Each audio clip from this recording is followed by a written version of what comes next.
করতে, কোন স্বার্থে বাংলাদেশ সেনাবাহিনীর সেনাপ্রধান ভারতে যাবেন, যেখানে স্বরাষ্ট্র উপদেষ্টা এবং এমনকি সামরিক বাহিনীর অনেক প্রতিনিধি বিভিন্ন মিডিয়ার সামনে এসে বলেছে যে এই পার্বত্য চট্টগ্রামের অশান্তির পিছনে ভারতের রয়ের হাত আছে। আসসালামু আলাইকুম ভিউয়ার্স, দেশ ও দেশের বাহির থেকে যারা আমার ভিডিওটি প্লে করেছেন জানাচ্ছি আন্তরিক শুভেচ্ছা ও অভিনন্দন। আশা করি সবাই ভালো আছেন, সুস্থ আছেন, আলহামদুলিল্লাহ। তো ভিউয়ার্স, বাংলাদেশের অন্তর্বর্তী সরকার ডক্টর মোহাম্মদ ইউনূসের নির্দেশেই ভারত সফরে যাচ্ছেন সেনাপ্রধান জেনারেল ওয়াকার। আগামী নির্বাচনে আওয়ামী লীগের অংশগ্রহণ ও বর্তমানে তাদেরকে কামব্যাক পুনর্বাসন করার জন্য অন্তর্বর্তী সরকার ডক্টর ইউনূসই যেন এখন ব্যাপকতা প্রকাশ করেছেন। কেননা নিউ ইয়র্ক সফরের পর থেকে তাদের নিষেধাজ্ঞা তুলে নেওয়া এবং কর্মযোগ্য সচল করে দেওয়া, এই আগাম বার্তাগুলোই আওয়ামী লীগের জন্য সুসংবাদ হয়ে দাঁড়িয়েছে। ঠিক এমন মুহূর্তে ভারত সফরে সেনাপ্রধান ওয়াকার শেখ হাসিনা সহ নরেন্দ্র মোদী ও কোন কোন নেতাকর্মীর সঙ্গে ব্রিফ করতে যাচ্ছেন, বিস্তারিত আপডেট থাকছে আজকের রিপোর্টে। সো ভিডিওতে যাওয়ার আগে ছোট রিকোয়েস্ট করবো, যারা চ্যানেলটি সাবস্ক্রাইব করেননি সকল আপডেট সবার আগে জানতে অবশ্যই চ্যানেলটি সাবস্ক্রাইব করে পাশে রাখবেন। দর্শক আসুন স্ক্রিনে আমরা সে সম্পর্কে বিস্তারিত জানাম। এ বিষয়ে আপনাদের মতামত কমেন্টে জানান, কেউ ভিডিওটি স্কিপ করবেন না। শেখ হাসিনার বাংলাদেশে কামব্যাক ও পুনর্বাসনকে কেন্দ্র করে জাতিসংঘের কি কোনো নতুন সিদ্ধান্ত গৃহীত হয়েছে? হঠাৎ অন্তর্বর্তী সরকার ডক্টর ইউনূস তথা বাংলাদেশের বিপ্লবী সরকার কেন ফ্যাসিস্টের সাথে সমঝোতা করলো? কি কারণ, এর ভেতরের মধ্যস্থতাটা কিভাবে হলো? বিস্তারিত আরো জানবো রিপোর্টে। যে ক্ষতি সাধন করেছে তা আগামী 100 বছরে পূরণ করা সম্ভব নয়। বিশেষ করে গত 5ই আগস্টের পরে খুনি স্বৈরাচারী শেখ হাসিনা এবং তার সন্ত্রাসী দলবলকে ভারতে স্থান দিয়ে তাদেরকে সেখানে লালন পালন করে বাংলাদেশের বিরুদ্ধে ক্রমাগত ষড়যন্ত্র করে যাচ্ছে। যেই ভারত বাংলাদেশে অশান্তি লাগিয়ে রেখেছে, যেই ভারত পার্বত্য চট্টগ্রামের ইউপিডিএফ এবং অন্যান্য দেশদ্রোহী সন্ত্রাসীদেরকে প্রশিক্ষণ দিয়ে অস্ত্র দিয়ে বাংলাদেশে অশান্তি সৃষ্টি করে রেখেছে এবং যেই অশান্তি এখন চলছে, ঠিক এই সময় কার স্বার্থ রক্ষা করতে, কোন স্বার্থে বাংলাদেশ সেনাবাহিনীর সেনাপ্রধান ভারতে যাবেন, যেখানে স্বরাষ্ট্র উপদেষ্টা এবং এমনকি সামরিক বাহিনীর অনেক প্রতিনিধি বিভিন্ন মিডিয়ার সামনে এসে বলেছে যে এই পার্বত্য চট্টগ্রামের অশান্তির পিছনে ভারতের রয়ের হাত আছে এবং ভারতের সমর্থনই সবকিছু হচ্ছে। এটা জেনেও কি করে সেনাপ্রধান ভারতে যাওয়ার পরিকল্পনা করতে পারেন, দেশে অশান্তি রেখে ভারতের জাতিসংঘের শান্তি সম্পর্কে বা শান্তির ব্যাপারে মিটিং করতে? উনি কি ডক্টর ইউনূস, যিনি প্রতিরক্ষা মন্ত্রী, প্রধান উপদেষ্টার পাশাপাশি, সেনাপ্রধান কি ডক্টর ইউনূসের অনুমতি নিয়ে যাবেন নাকি না নিজ সিদ্ধান্তেই যাবেন? যদি নিজ সিদ্ধান্তেই যান উনি, ডক্টর ইউনূসের সাথে এই ব্যাপারে আলোচনা না করে, তাহলে সেটা হবে দেশদ্রোহিতা।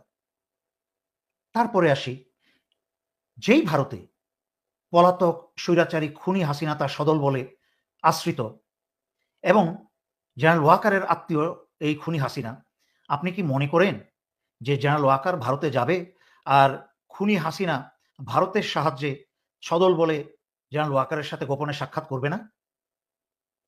এটাকে বিশ্বাস করা যায় যে কোনো প্রকার সাক্ষাতের এবং আলোচনার চেষ্টাও করবে না? আমি তো মনে করি না। ভারতের আশ্রয়ে প্রশ্রয়ে সেই ব্যবস্থা করে দেওয়া হবে।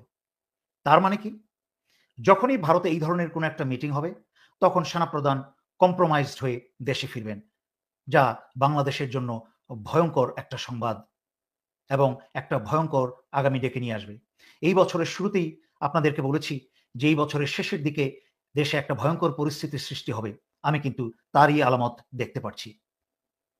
পাকিস্তানের সেনাবাহিনী নিজের দেশের ব্যাপারে এবং আভ্যন্তরীণ বিষয়ে এবং দেশের স্বাধীনতার সার্বভৌমত্ব রক্ষায় সবসময় সচেষ্ট ছিল, তাই বাইরের অন্যান্য কাজে খুব বেশি একটা নিজেকে জড়ায় নাই। তাই পাকিস্তান আজকে এত শক্তিশালী, আণবিক বোমা থেকে শুরু করে অত্যাধুনিক অস্ত্রশস্ত্র এমনকি যুদ্ধ বিমান পর্যন্ত পাকিস্তান এখন তৈরি করছে।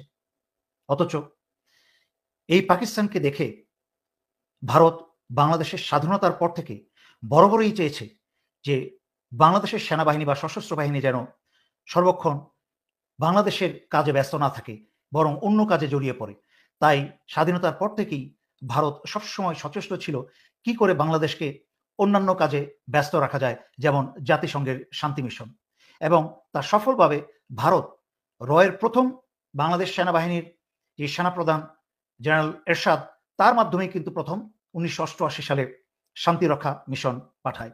সেই থেকে বাংলাদেশ সেনাবাহিনীর এইসব সেনাপ্রধানদের সবসময় নিজের আভ্যন্তরীণ বিষয় বাদ দিয়ে বিদেশে গিয়ে শান্তি রক্ষা করা এবং বৈদেশিক মুদ্রা অর্জন করাই যেন তাদের প্রধান মিশন হয়ে দাঁড়ায়, যেখানে দেশ আস্তে আস্তে স্বাধীনতা হারিয়ে অশান্তিতে পরিণত হয়, দেশের বিরুদ্ধে মারামারি খুনাখুনি হয়, কিন্তু অন্যান্য দেশে গিয়ে যুদ্ধের মাঝখানে সেখানে শান্তি আনার চেষ্টা করে জীবন দিয়ে। অন্যদিকে ভারত বাংলাদেশের সেনাবাহিনী প্রধান হিসাবে এবং অনেক সিনিয়র অফিসারদেরকে নিয়োগ দিতে শুরু করে, যারা বাংলাদেশের স্বার্থের বিরুদ্ধে গিয়ে ভারতের স্বার্থ রক্ষা করে কাজ করে দেশদ্রোহিতা করে এসেছে এত বছর।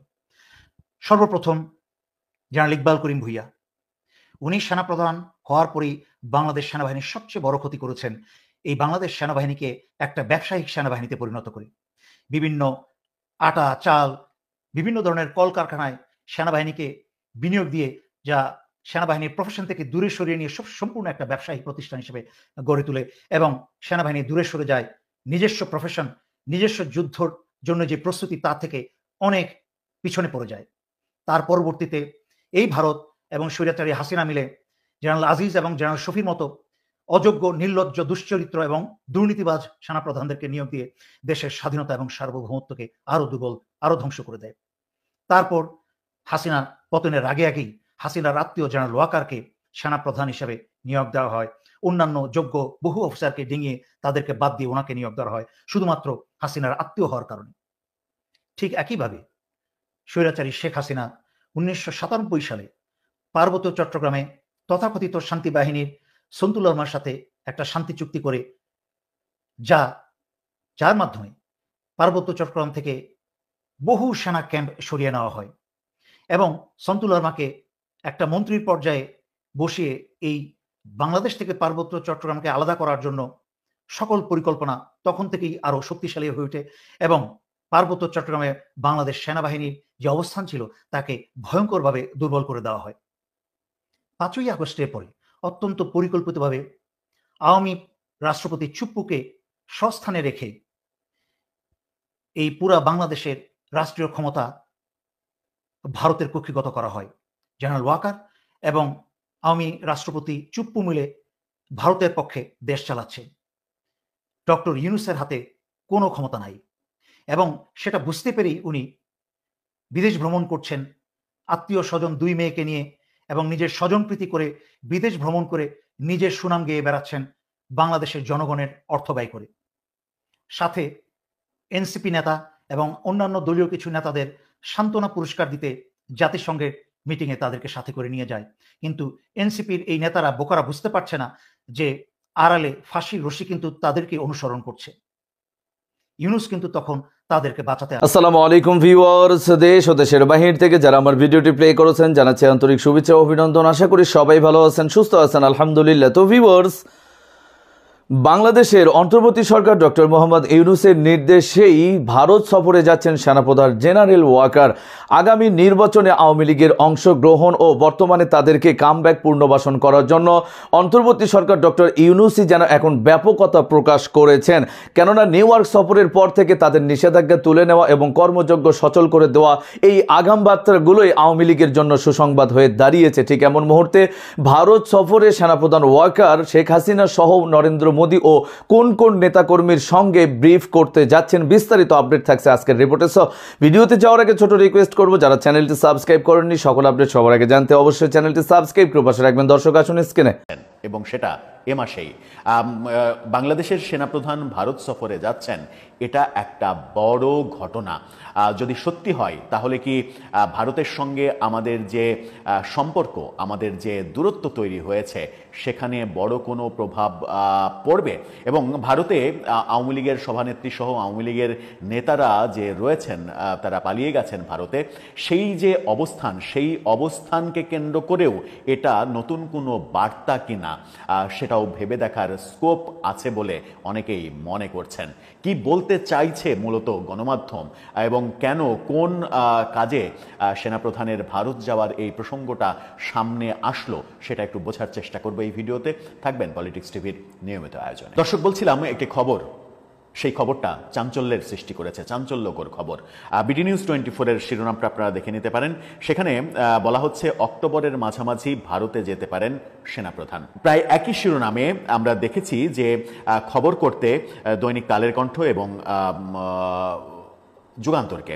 এই কালের কণ্ঠ এবং যুগান্তর যখন একই খবর করেছে তখন কালের কণ্ঠের ফটোকার্ডটা দেখে নিন। কালের কণ্ঠ শিরোনাম করেছিল চলতি মাসে ভারত যেতে পারেন সেনাপ্রধান। একই শিরোনাম করেছিল যুগান্তর।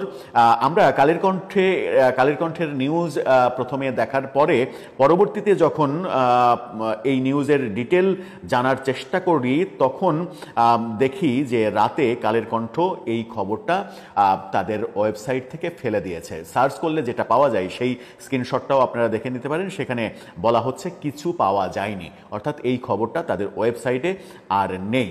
কালের কণ্ঠ যখন এই ব্যাপারটা বলছে তখন বিডি নিউজ 24 এই খবরটা মুছে ফেলেনি। অর্থাৎ বিডি নিউজ 24-এর মতো আস্থা রাখার মতো একটা মানে গণমাধ্যম, একটা সংবাদ সংস্থা, তারা যখন এই খবরটা ফেলে দেয়নি তাহলে এই খবরটা সত্য বলেই ধরে নেওয়া যায়। তারা বলছে যে এ মাসেরই মাঝামাঝিতে ভারতে যাচ্ছেন একটা আন্তর্জাতিক সম্মেলনে অংশগ্রহণ করতে আমাদের সেনাপ্রধান জেনারেল ওয়াকার। সেখানে বলা হচ্ছে সেনাপ্রধান এই সম্মেলনে যোগ দিলে তা হবে 24-এর অভ্যুত্থানে সরকার পরিবর্তনের পরে ভারতে প্রথম উচ্চ পর্যায়ের কোনো সফর। সেই সফর কি বলছে বিডি নিউজ 24? সেখানে বলা হচ্ছে জাতিসংঘ শান্তি মিশনে সেনা পাঠানো দেশগুলোকে নিয়ে একটি সম্মেলন আয়োজন করতে যাচ্ছে ভারত, যেখানে বাংলাদেশের সেনা প্রধানেরও যাওয়ার কথা রয়েছে। জাতিসংঘের শান্তি মিশনে বাংলাদেশের ভূমিকা কিন্তু অনেক বড় ভূমিকা। সারা পৃথিবীতে 3 নম্বর দেশ, তৃতীয় সর্বোচ্চ সংখ্যক সদস্য জাতিসংঘ শান্তি মিশনে যায় বাংলাদেশ থেকে। রাজধানীর নয়াদিল্লিতে 14ই অক্টোবর 2 দিনের এই সম্মেলন শুরু হবে বলে ভারতীয় গণমাধ্যম স্টেটমেন্ট সেটা নিশ্চিত করেছে। সেনাপ্রধান এই সম্মেলনে যোগ দিলে তা হবে এই সরকার আসার পরে সব থেকে গুরুত্বপূর্ণ, ভারতের মানে রাষ্ট্রের দিক থেকে সব থেকে গুরুত্বপূর্ণ একটা সফর। এ বিষয়ে জানতে চাইলে বাংলাদেশের আন্তঃবাহিনী জনসংযোগ অর্থাৎ আইএসপিআর থেকে জানানো হয়েছে যে এ বিষয়ে তাদের হাতে এখনো কোনো তথ্য নেই। সেনাপ্রধানের দর্শক, স্ক্রিনে আমরা সে সম্পর্কে বিস্তারিত জানলাম। সো ভিডিও এই পর্যন্ত। ভালো লাগলে লাইক অ্যান্ড কমেন্ট করবেন। দেশের সকল আপডেট সবার আগে জানতে অবশ্যই চ্যানেলটি সাবস্ক্রাইব করে পাশে রাখবেন। দেখা হবে পরবর্তী ভিডিওতে ইনশাআল্লাহ। আসসালামু আলাইকুম ওয়া রাহমাতুল্লাহ।